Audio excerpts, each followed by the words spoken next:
Crime, Wine, and Chaos contains adult language and graphic content. Listener discretion is advised. All the world's a stage, Chaos Kids. I'm Amber. And all of us are merely players? I'm Naomi. Sure. And this is Crime, Wine, and All the Chaos.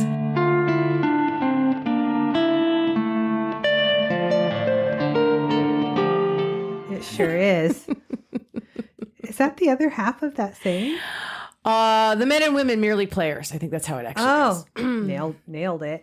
Which is like, that's old school because it's like, there's more than two genders. But, it's the... Sure. Yeah. Mm-hmm, mm-hmm. Hi, sister. Hi, sister. For the second time this week. For the second time this week. I'm pretty good. Waited around for a repair person that didn't come. That's annoying. Sure. You know how it goes. Yep. Know how that goes. Know how that goes. Apparently that huge window of time wasn't enough to make it into. But other than that, all is well. What about you? So your stove is not, or your oven is not working at all, or? It's been working intermittently for a long time. Intermittently. So just sometimes it feels like it and sometimes it doesn't? Correct. So that's fun. That's fun. Especially when you're like, everything's ready to go and then you realize that the oven won't turn on? Yeah. It's not so much that it won't turn on. I have to sit next to it and keep turning it back on. To babysit your oven? Yeah, it turns itself off. It took me 4.5 hours to roast a chicken a few weeks ago. You had to be really dedicated. You could have just done it in a crock pot at that point. I should have, but I didn't know. Anyway. Now you know. Yeah. Oh, well, that sounds like fun, sister. That sounds like fun. So much fun. What about you? What's new? There is nothing new. I saw you 2 days ago. Nothing has happened except for dinner with the cousin happened last night. That's it. That's all. Major. He's the best. That was a lot. It was the first time I'd had company, probably since you and Marissa were here, like a month ago. At least a month ago. Wow. Or wait, you and Michael came. That was over a month ago. We were talking about that last night. I was like, that was over a month ago. Special was like, that was just like right before we went to August. That was a couple weeks. I was like, no. It's the very beginning of October, end of September. It was over a month ago. So yeah, that's wild. Speaking of, you're supposed to have us over to have Dick's Burgers, remember? Yeah, and cousin is in on that. Oh, well, sure. Of course. Everybody wants in on that. Okay. That's a party, sounds like, because I think Marissa's going to want in on that too. Well, Sebastian wants in on that. Everybody wants in on Amber's Dick's Burgers, her homemade Dick's Burgers. All right. Well, I'll talk to the man when he arrives, and I'll send out a text. Sounds great. Okay. We're there. I'm drinking water because I'm still trying to do right by my body, but don't you worry, Chaos Kids. I'm not abandoning wine. That's not good for you. Good for you. You've got Naomi a tiny with her little baby can of Fever Tree ginger beer. It's so good. It's so good. I'm gonna have a little. You're gonna. Yep. Wet the palate there. Yep. Yep. Do you have a crime? Do we have any? Well, I do. We don't have any business, right? We have no business. We have no business here. Never. Yeah. Okay. Let's get into it then. I'm going to tell you about Emma. Okay. Emma Jane Walker. She was born March 20th, 2000 in Knoxville, Tennessee, to parents Jill and Mark Walker. And she had one little brother. And they lived a very typical suburban life in Knoxville. And when Emma turned 14 and entered into her freshman year of high school, she joined the cheerleading squad. Fun. One of the senior cheer squad members at the time, Lauren, would later say that, quote, Emma really took cheerleading seriously. She really loved doing it. It was one of her passions. She loved leading and she loved the football games. She just loved being part of the crowd appeal. Mm-hmm. Everyone described Emma as warm-hearted, vibrant. She was blonde and beautiful and full of life. I mean, she is like the epitome. When you think of a cheerleader, like Emma is you know what I mean? Just yeah. So that same year, she's 14. She's a freshman, so 9th grade. She started cheerleading. She met Riley Gall. Riley was 16, a junior, and he wore the number 8 on his football jersey, playing wide receiver for their high school football team. Oh, so no, I was going to say cliche, but yeah, the football player and the It's cheerleader. storybook. It's They're storybook. both very attractive, I'm sure. Yes, 100%. And Riley's friends described him as a jokester, but like not a classic jock type. They said he was a little on the nerdy side and he kind of kept to himself. Shortly after the two met and started dating, Emma brought Riley home to meet her parents, who had a very positive first impression of the football player. Their assessment was that he was the boy next door. He was very polite. He was very nice. He was very likable. Mark thought that Riley was a very nice looking young man and that he was well mannered. And Mark and Jill would let the teenage couple have supervised visitations. Riley would come over to their house. They would meet up after the football games to eat, things like that. Mm-hmm. And all of Emma's friends said she was really happy with Riley. Emma's social media accounts started filling up with pictures of her and Riley like paddleboarding and taking silly selfies together. And she would caption these posts with things like, "Look how lucky I am." That's sweet. So in the beginning of the relationship, Emma's friends noticed that Riley didn't really talk to them. And, you know, they thought like, he's just shy. Mm-hmm. And no one thought that was weird. Right? Because he wasn't a typical jock, right? Mm-hmm. But after a while, her friends started to get concerned because it seemed like to them that Riley didn't want Emma to hang out with anyone but him. Uh-oh. They described him as controlling over her, over what she did, her activities, and that he was possessive and clingy. Yep. So over the next 2 years, Riley and Emma turned into that cliche teenage couple that's always like breaking up and getting back together. Mm-hmm. And they had really dramatic arguments. A lot of times it's over texts and Snapchat. Mm-hmm. And according to Jill, it was often because Riley was always commenting on what Emma wore, telling her that like what she should and shouldn't wear. And Jill finally said something to Emma about it. You know, like, I don't think this isn't right. No, not cool. No. So things got really intense over time, and Riley would wait for Emma outside of the grocery store where she worked, and he'd be out there for like hours. Oh. And, you know, Emma's friends are trying to tell her, like, this is not okay. Mm-hmm. He's not treating you right. And Emma kind of brushed her friends off. Did her own thing. She wasn't hearing it. Mm-hmm. But then, like, Riley started getting aggressive and sending Snapchat messages that said things like, "I hate you. I hate everything about you. And you're the biggest bitch I've ever come in contact with." And one of the messages Jill saw said, "You're dead to me. I'll check the obituary. Fuck you." Whoa, dude. And Jill and Mark asked Riley directly about that. And Riley's response to them was, I just got angry. Uh-huh. But by that point, Emma's parents had seen all the red flags that they needed to see.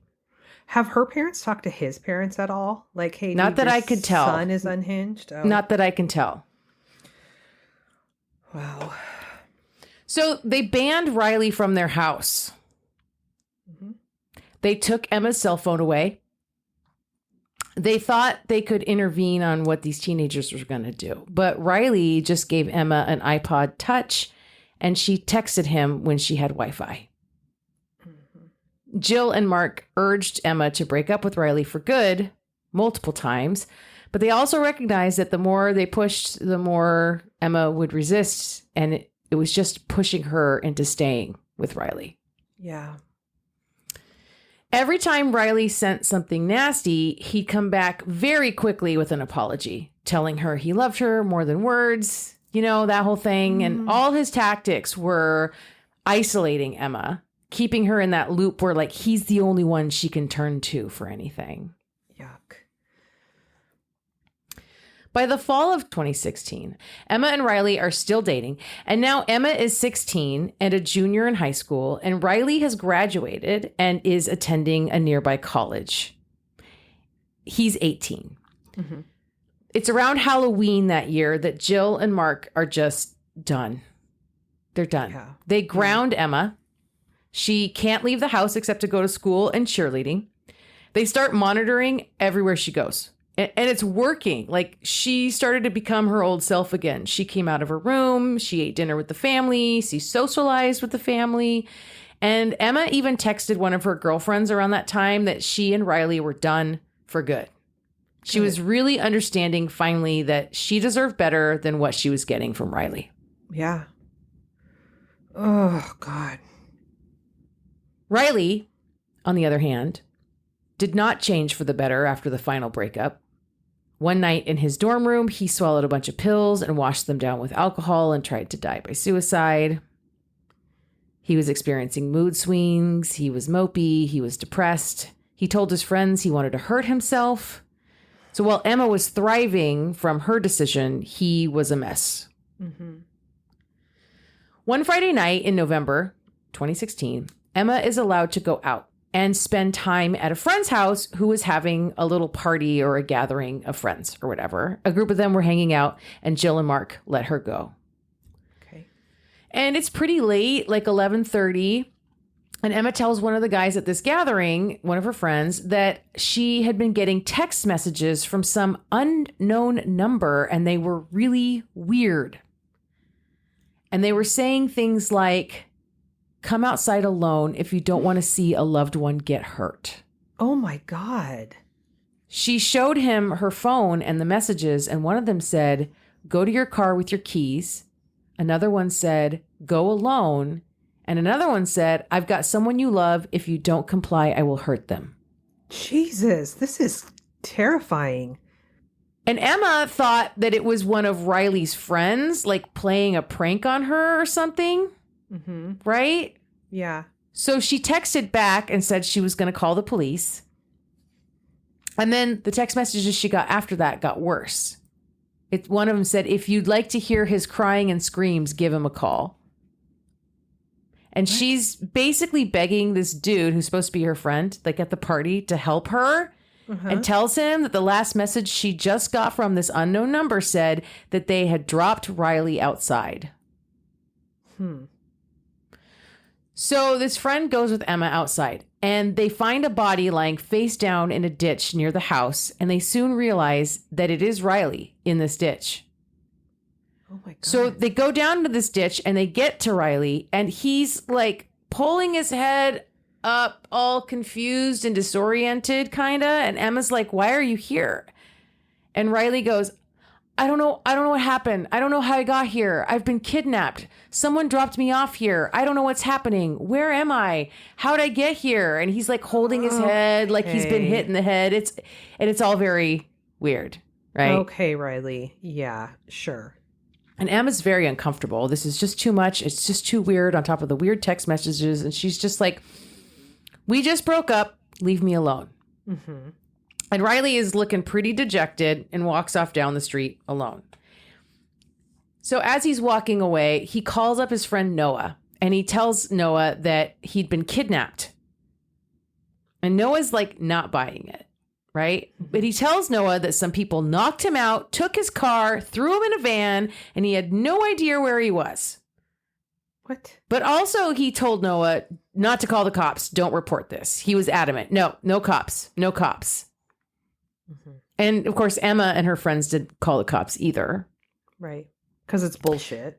It's all nonsense. So Yeah. I guess this party at Emma's friend's house was a slumber party because she went home the following morning. And she's home alone Saturday morning, right? Because this was a Friday night. Mm-hmm. And she texts her friends, maybe in a group chat, maybe in a Snapchat, I'm not sure, that there's a stranger on her doorstep. And she said that somebody in all black walked down her street, came to her front door, and rang the doorbell over and over and over again. And she was really scared. And so she texted Riley, and she said, "I hate you, but I need you right now." Oh, no. And he texted, "I'm coming. I'm speeding. Just give me a minute." Oh, come on. No. So apparently Emma was supposed to have met up with Jill that morning, and she failed to show up. And when Jill got home, she found Emma and Riley in the front yard. Mm-hmm. And Jill's thinking, like, "You've got to be kidding me. He knows he's not allowed to be here." So she just gets out of her car and she politely asks Riley to leave. And he's all, no, I'm here to help. I'm making sure Emma's okay. Mm-hmm. And he's trying to talk to Jill and she's not having it. And she's like, you know, you're not allowed. You need to leave. Good for her. And so he did. Mm-hmm. Emma is visibly shaken. She thought this mysterious man in black that came to the door was a burglar or a stalker. And Jill is just... She was like, don't you find it odd that Riley was involved or appeared at both of these events? Yeah. And Emma was just not seeing it. She did not believe that Riley was the source of these things. Yeah. Jill and Mark are so worried at this point that they're watching her every move. They followed her to work and back the next day, Sunday, just to make sure she was safe. Sunday night, things seemed back to normal. Emma texted a friend about homework, went to bed a little after midnight. Okay.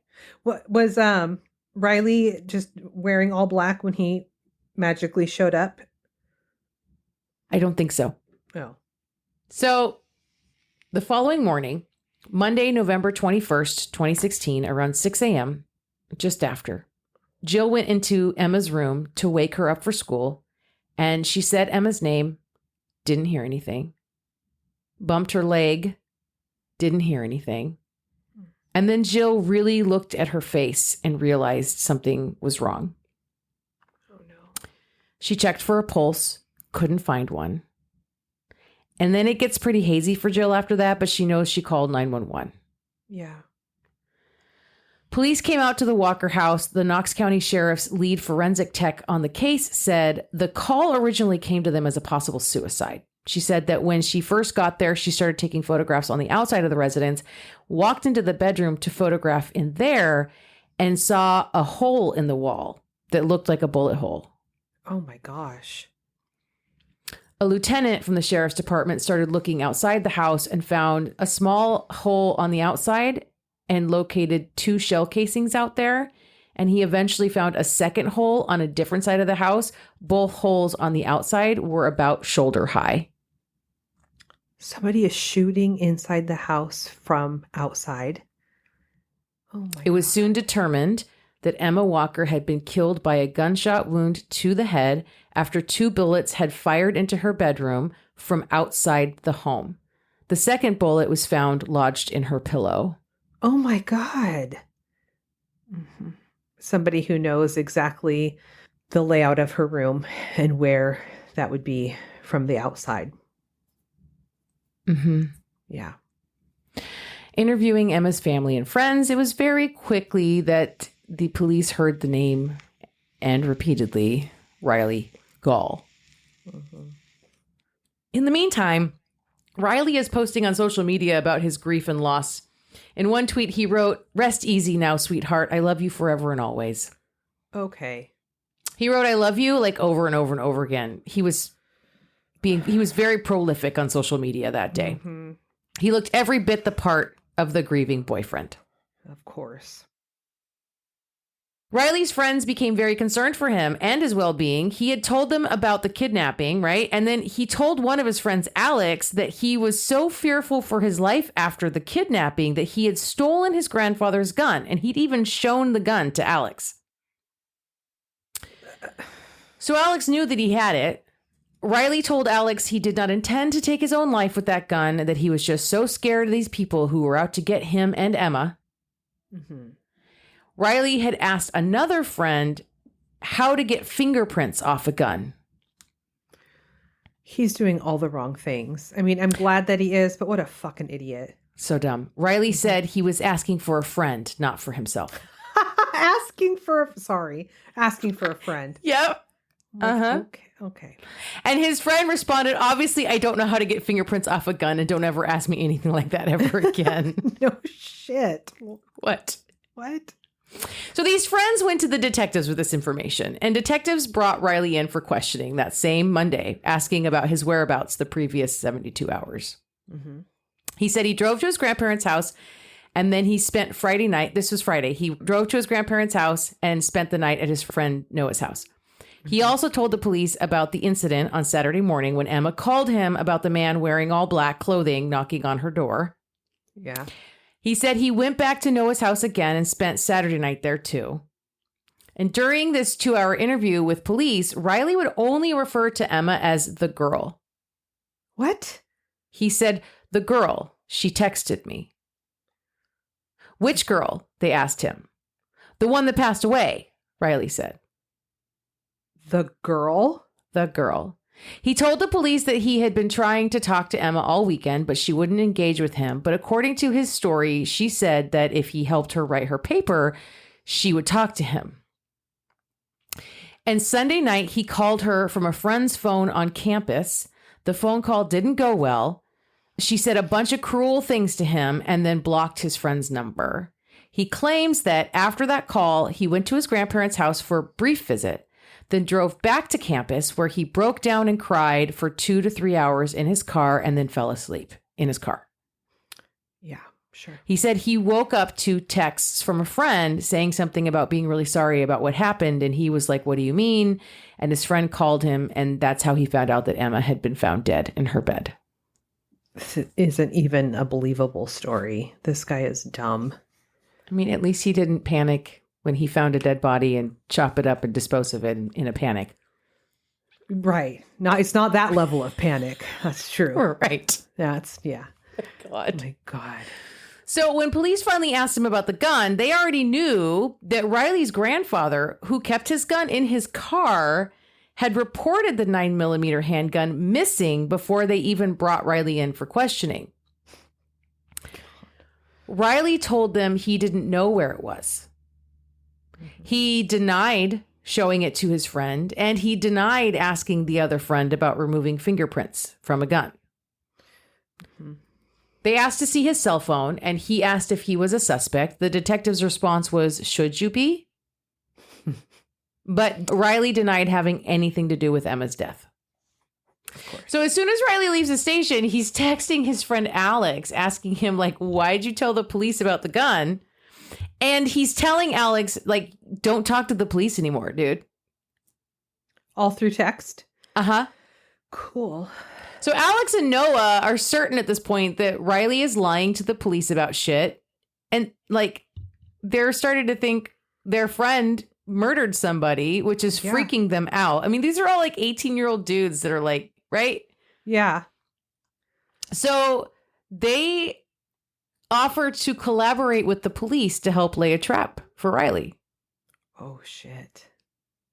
They reached out to the police. They said they wanted to help the police get the gun, which everyone believed was the murder weapon. Mm-hmm. On Tuesday night, the day after Emma's body was found dead in her own bed, detectives wired up Alex and Noah with mics, a transmitter so the police could listen, and a video camera hidden in a key fob, like a car key fob. Wow, that's slick. Mm-hmm. And the police were like, okay, this is going to be dangerous. Are you sure you want to do this? And Alex and Noah were like, nope, we're doing this. We are getting this guy. Dang. Good for them. So I believe they go to Noah's place and set up, because that's where I never really figured out the details on that. And it's uncertain once you start because you can listen to and watch like this stuff. Like this is all available, like the recording of the mic from the mic and the key fob and all of it. Like it's all out there.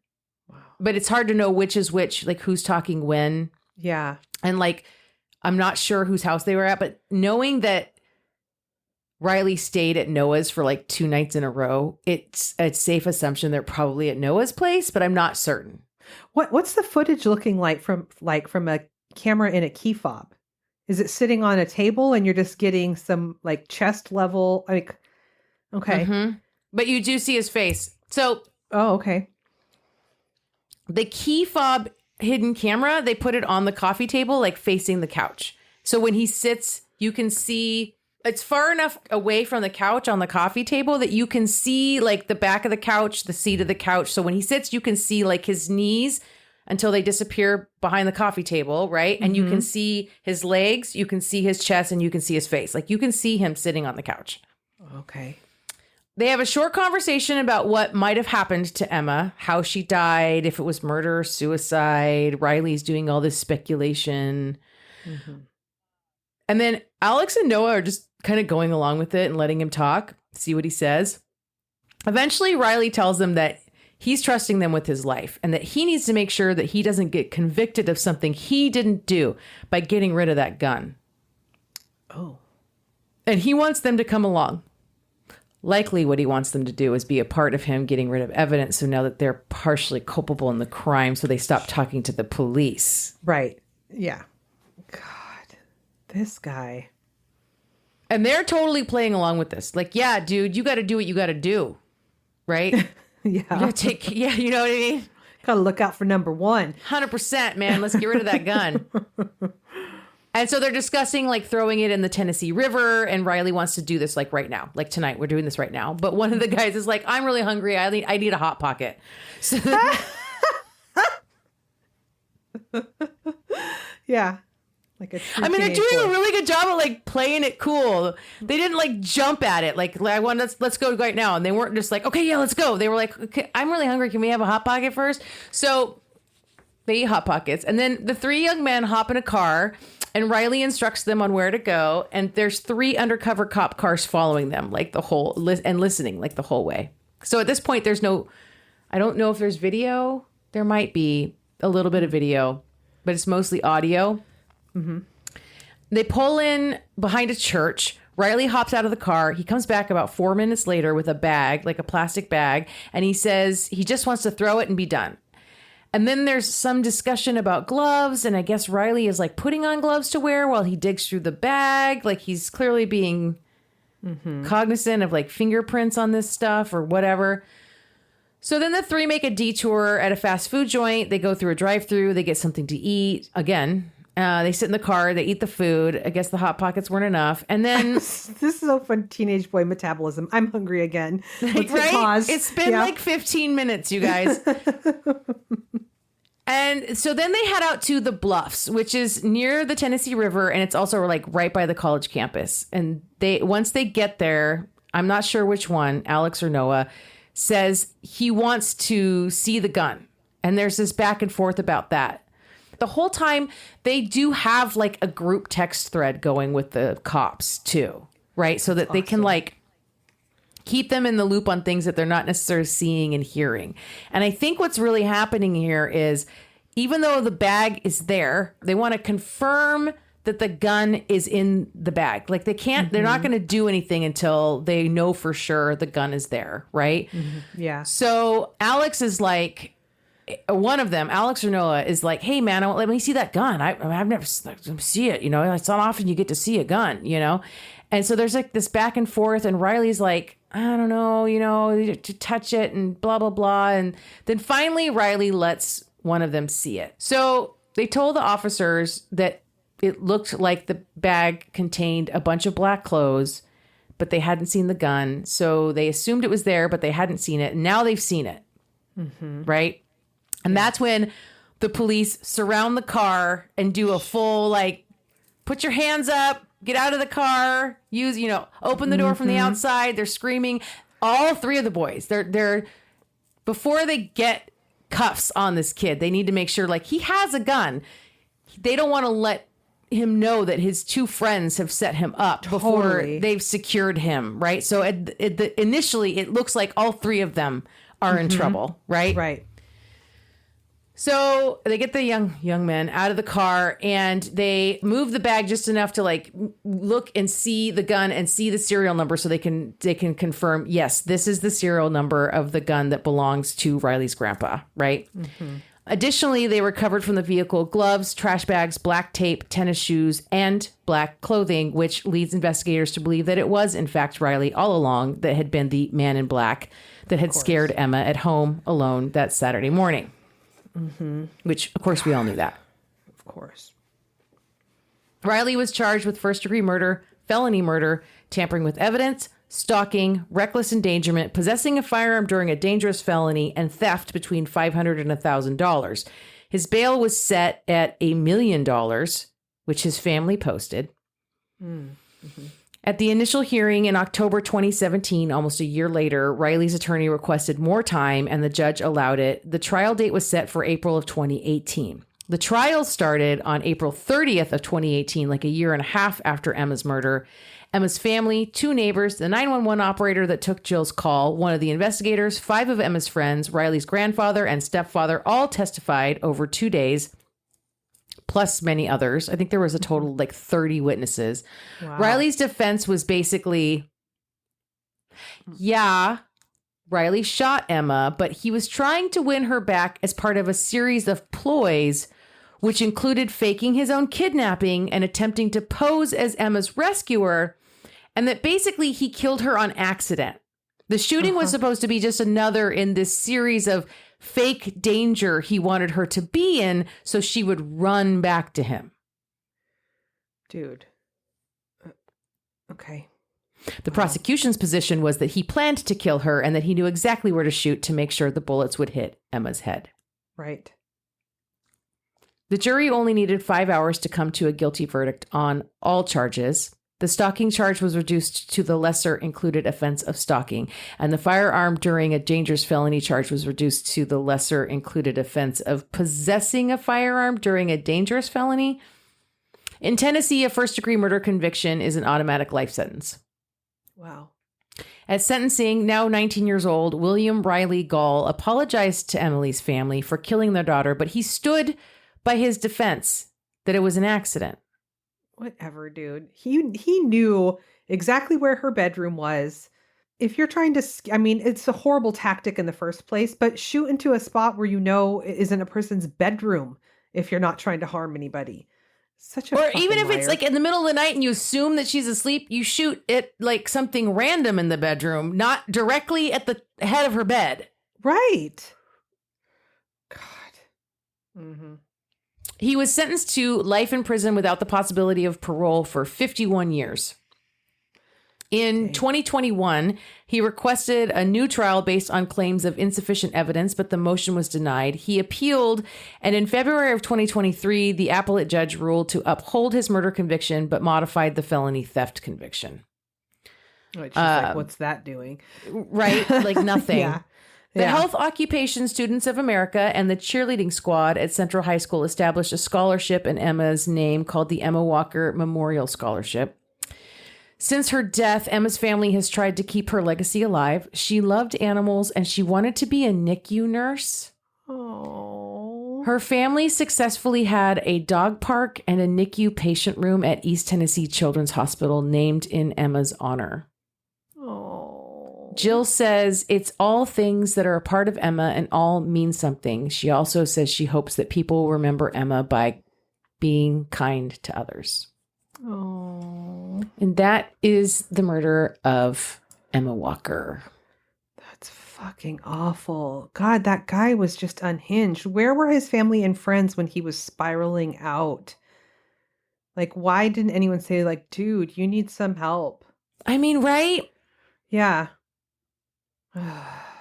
But like, so I watched like a portion of his interview with the police, that initial interview with police. And I rewatched the footage of him on the couch with his buds when they were trapping him. Cause that's how I found the story initially. Somewhere along the way, I stumbled upon that, like completely out of context. Yeah. That's how I ended up writing that guy's name down and like coming back around to the story. Cause I was like, holy shit, his friends, like, that's ballsy, right? Yeah, no kidding. But like the video footage of him being interviewed, he is so deadpan. Like there is no, like it's just totally disconnected. Yeah. Oh. That's spooky. It is spooky. He needed some mental health help, it sounds like, really badly. Absolutely. Mm-hmm. Ugh. I hate And yeah, it, it's really sister. crazy too, right? Because like Emma's friends were all trying to come to her aid, all trying to help her out, tell her like, this isn't right, right? Like her parents. Yeah. Like where was anybody keeping an eye on this kid? Yeah. Yeah. No shit. So yeah. Anyway, there you go, sis. I hated that. I'm sorry. I've got a chaos for you. Great. This one is major trigger warning for animal cruelty. Oh, And- no. This isn't like Mike, is it? Kind of, but not that.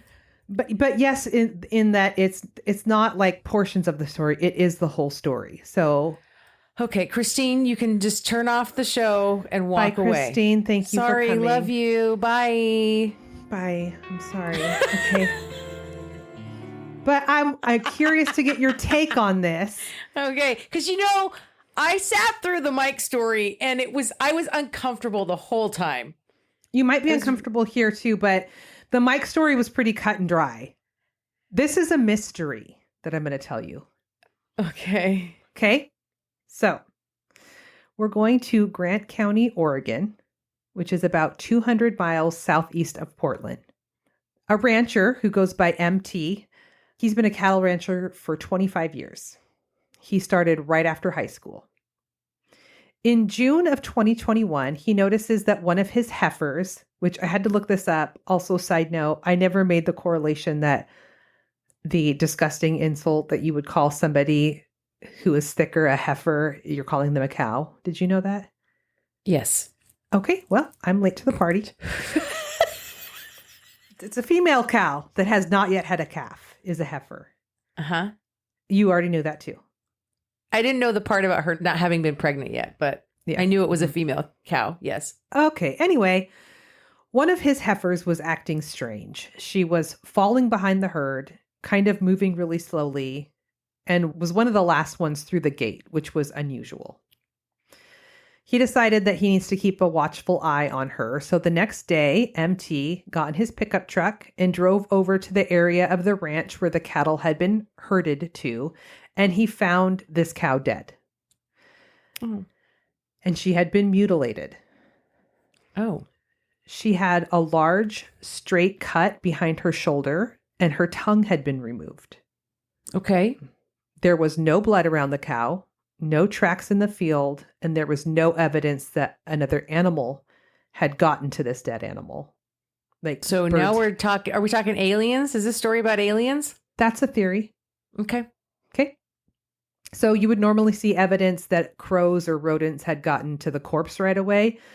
And MT said that it was as if the other animals that would normally eat the cow didn't want to touch it. Oh. Like the meat was or something, right? Mm-hmm. He speculates that between her strange behavior the day before and now other animals not wanting to touch her, that maybe she had been darted and or like drugged. Okay. And the other really strange part was where the cow was found was not an easy area to get to and not in an area that would be on the normal path for his cattle. Okay. The whole situation was strange enough that he called the sheriff to have them come out and take a look. And the sheriff just kind of determines that the cow was killed by a bear, which MT thought was ludicrous because the mutilation cuts were done with like surgical precision. Right. Not just like gashes from bear claws No. or bear teeth or whatever. Right. And Right. I'm not going to post any photos for my episode, but there's a whole bunch of photos of this. If you want to Google it yourself, feel free, but I'm not Okay. doing that. So 20 miles east in the Grant County area is another cattle rancher, Matt Carter. In August of 2022, so the year prior, Matt is driving across his ranch and he sees a cow that is lying down next to a water trough and it looks unnatural. So he approaches this cow and he sees that she was dead and she had been mutilated. Her upper lip had been cut off, her tongue and her intestines had been cut out, and there was also no blood on the ground. Mm-hmm. The following winter, Matt has another mutilated cow in the same condition. And this time there was snow on the ground, but there was no tracks in the snow. Just this cow mutilated. So he calls the sheriff and they come out and take a look, but they say that they can't determine what has happened. Yeah, I'm sure the podunk sheriff in Grants County in the middle of nowhere, Oregon, is an expert on what's going on to cattle.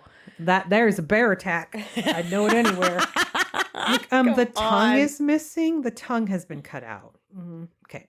Uh-huh. The next county next to Grant County is Wheeler County. And Deputy Jeremiah Holmes from Wheeler County has had 5 confirmed mutilations just in Wheeler County since 2019. Okay. In July 2020, he received a call from a rancher who wanted him to come out and take a look at something. So he gets there and there is a cow. This one is creepy looking. This photo, there's a cow sitting under a juniper tree.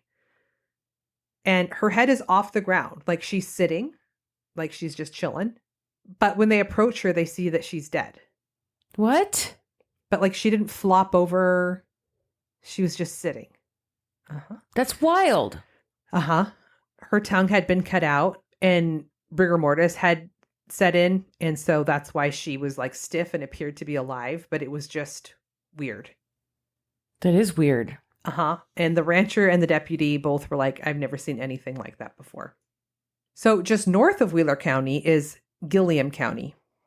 In March of 2020, rancher Herschel Lantis and his grandson were out hunting for the last week of elk season when they came across a dead cow. And this dead cow, again, had a cut with like surgical precision from his belly to his rectum, and all of that skin had been removed. What? Yes. Then in Umatilla County, just 2 counties east, cattle rancher Darwin Hodges says that the first time he ever heard of cattle mutilation was in the 70s. Mm-hmm. His dad worked for the Department of Agriculture and everyone was talking about it. He says that he remembers that his dad was just totally perplexed at what was going on. Was this in Oregon? Because I know that there were a bunch in like Texas. Yes, there's a bunch in Texas right now. Right now, currently as we speak? Mm-hmm. Yeah. Okay. Yep. And just like in the recent accounts, the cows were being mutilated, like surgically. Mm-hmm. This was like a whole thing. You've heard of this? Cow mutilations? Oh, yes. You're like, duh. I have never heard of this. You've never heard of this? No. Okay, well, look, you don't run in UFO circles. I watch. She's laughing at me, you guys. No, I'm laughing that I didn't know there was a circle to run in. I'm sorry. Look, cattle mutilations, yes, it goes way back. It probably goes back earlier than the 70s, but like, yes, absolutely. And it's always been speculated that it's related to aliens.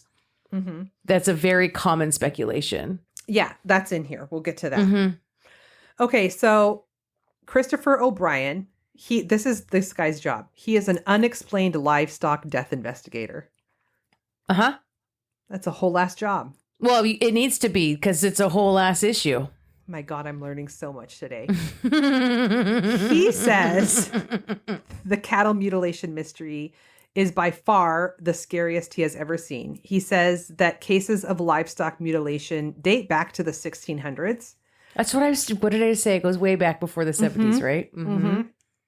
But the first one that caught the public's attention was Snippy in the 1960s.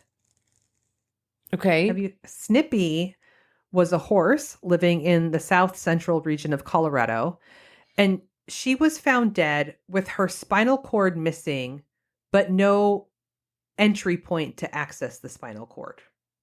Holy shit. Uh-huh. Her brain was gone, but there was no break in the cranium. And all of her upper respiratory organs were gone. That's wild. Like her brain was sucked out. Like one thing or two things like can be explained maybe by some creature, right? Like a bug, like a swarm, like you know what I mean? Like, oh, well, the brains are soft and gooey and like this particular type of fly like lays eggs in there and then the larvae eat the brain and it's gone. You know what I mean? Or something, yeah. Right, but like no spine?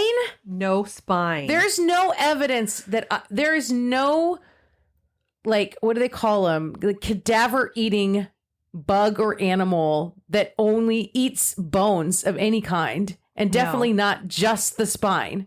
Mm-mm. Do you know what I'm saying? Yeah. Like, even if you're looking at a carcass, like you see those, like, there's like really cool, like time lapse of like a carcass in the forest and like it being taken over by the forest. Right. And you see all the different like moments and throughout the time of where each different like thing and it's beautiful, right? Like that's the beauty of the cycle of life is like we go back to the earth, right? And like you see how we go back to the earth. There's still always a skeleton there. Mm-hmm. Yeah. There's nothing that eats the bones. No. And Snippy was like a healthy, normal horse. It's not like there was any evidence of like some sort of like degenerative disease, or you know what I'm saying? Where she Yeah, was but like, even with a degenerative disease, the whole entire spine wouldn't just disappear. osteoporosis kicked in yesterday and now my spine's gone. Right? Yes. That's not a thing. I'm just saying there was nothing to explain this. There's nothing to explain this. No. It's wild. I've Yep. never heard of Snippy. Mm-hmm. So also all of the skin and tissue from her neck up was gone. And there was also no blood or tissue anywhere on the ground. Yeah, that's weird. The only thing they did see were track marks that indicated Snippy had been running around in a circle. And so immediately there was speculation that there was something aerial that was stalking her and upsetting her. Mm-hmm. Mm-hmm. Mm-hmm. So from 1973 to 1979, there were 14 states with reported livestock mutilations. Yep. And New Mexico had over 100 cases in a 4-year period. Wild. I know. How far away from Area 51? Okay, that was one of the theories too. It was like government experiments. Uh-huh. Mhm. I know all the theories. Okay. Well, listen. But no, I'm excited. I'm not saying, I'm just like, I'm excited. Keep going. Well, okay. So, in all of the reported cases across the U.S., there was no blood at the scene. There were no tracks leading into the area. None of the cattle had any marks indicating that they had been shot or subdued in any way. Right. And cows are extremely small animals, and you don't just walk up to them and start cutting into them. Small, Like- you mean big? Did I say small? Uh-huh. Oh, it says strong. They're strong strong. animals. Right. Like, they're not going to let you walk up to them and just start fucking with them. Right. Mm-mm. They're also prey animals and super vigilant about who was around and what's going on around them. So they're going to run away when you start walking towards them, right? Mm-hmm. It's possible that they're being tranquilized and then given some sort of substance that coagulates the blood. That's one theory. Okay. Also, the parts that are being removed, though, have no value as far as like in the meat market or anything. Except for the tongue. There are cultures that are all about the tongue. There are. But- But people aren't walking away with like a ribeye. They're like, I'll take the spine and the brain. Right. You know, like it's very strange. Right. That's the other part. Like, they're not like poaching these animals from ranchers so they can like steal the meat. No. Right. Like, if it was just people, like that's why they would be doing that to cattle, right? They would be like, I'm going to steal this guy's cow so that I can have this meat. Mm-hmm. Right. Yeah. Oh, God, it's so spooky. So, in earlier accounts, of course, the satanic panic was attributed to some of these mutilations. Sure. It was devil worshippers who were retrieving body parts for sacrifices. 100%. Mm-hmm. The other thing that's odd is that many of the animals look like they had been dropped from a high altitude. Uh-huh. Uh-huh. Many are on their backs and their horns are broken and they have broken ribs. Mm-hmm. I hate that so much. And most of them are also found like several pastures over from where they're supposed to be. Right. So between the lack of blood at the scene, it's as if they're being taken away and experimented on elsewhere, mutilated, and then dropped off. Yep. I hate it. I'm Yep. giving myself goosebumps.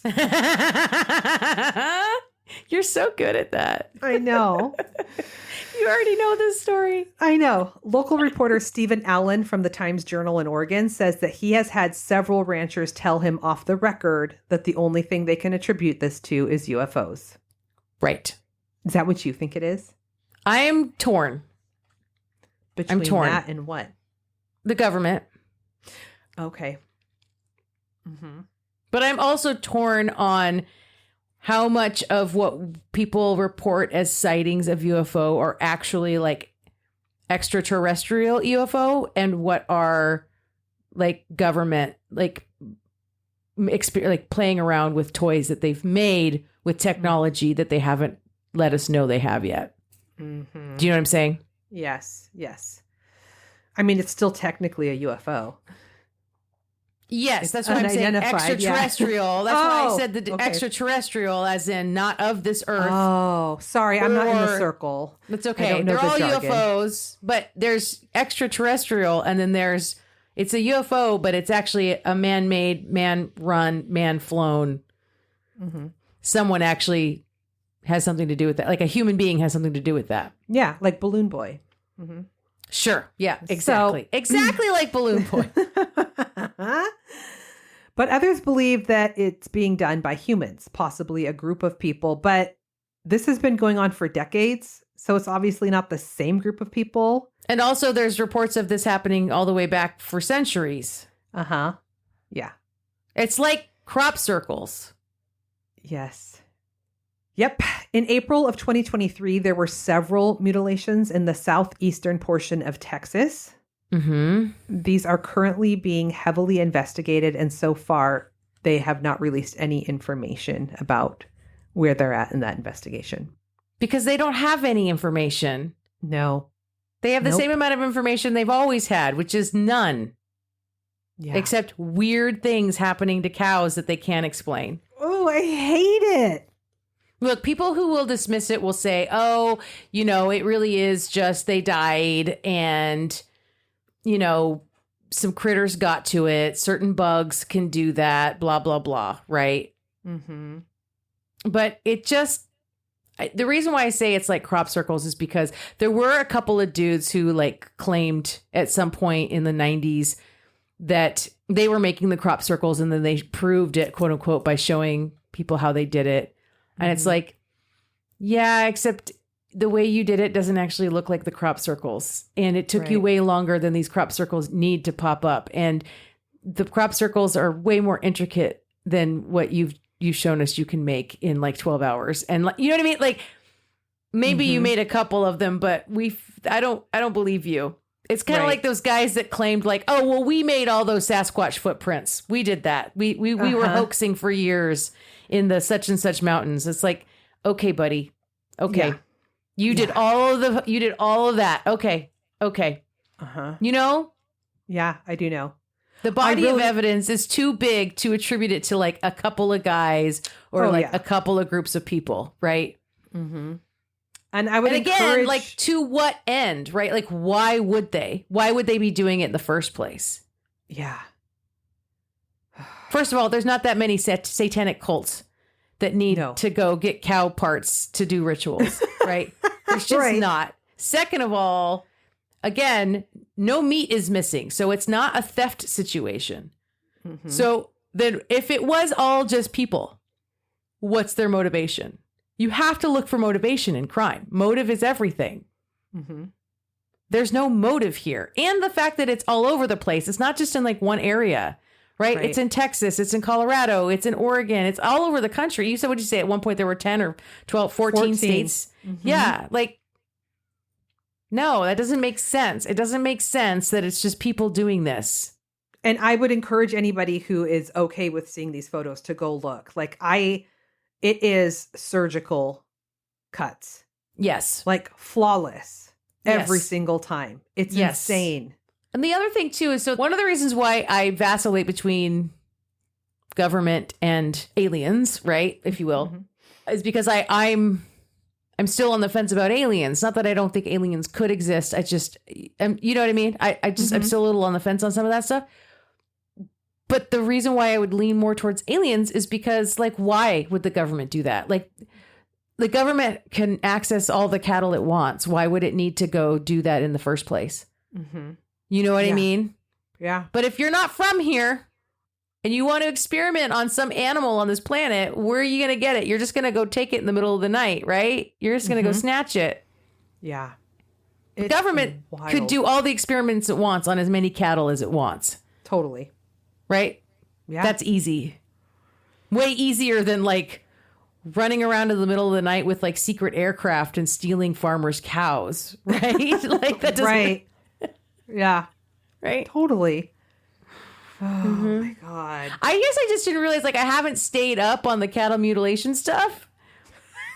I'm behind on my cattle mutilation. I just didn't realize that it was still like really going on, like really happening. Because I remember watching shows about this like in the 90s, you know? I didn't And I even know remember- it was a thing until today. So That's wild. Sister, there's so much out here in this world that you don't know about. I I'm love learning. it for you. I'm I love it learning. for you. It's such a fun discovery. wow.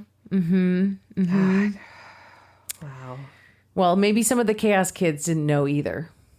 I hope so. I hope I'm not the only one. Can you believe it? It's cows mutilated. Like, yeah, Amber. Yeah.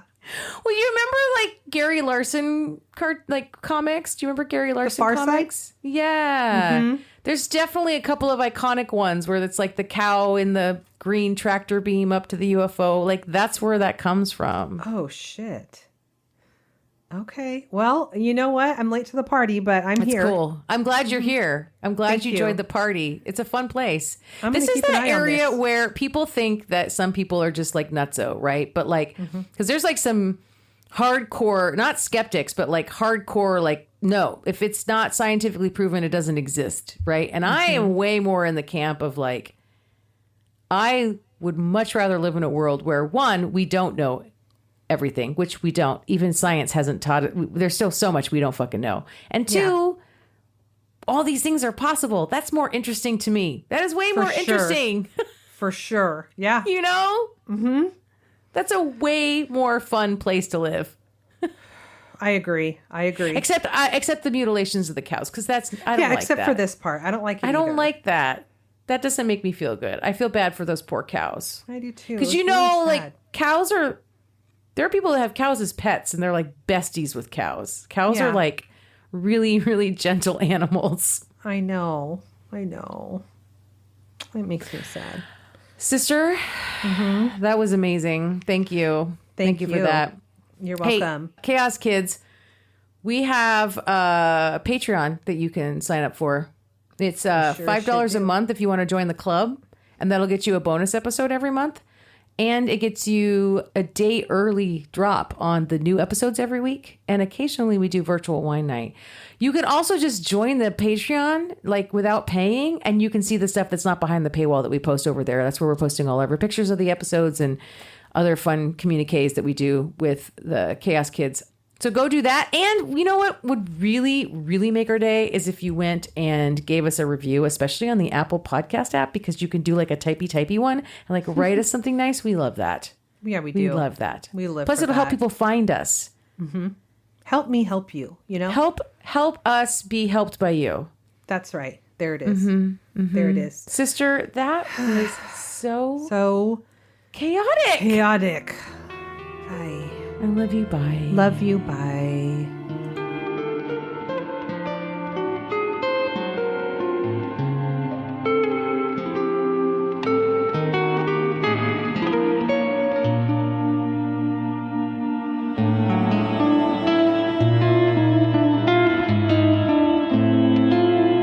Crime, Wine, and Chaos is produced by 8th Direction Records.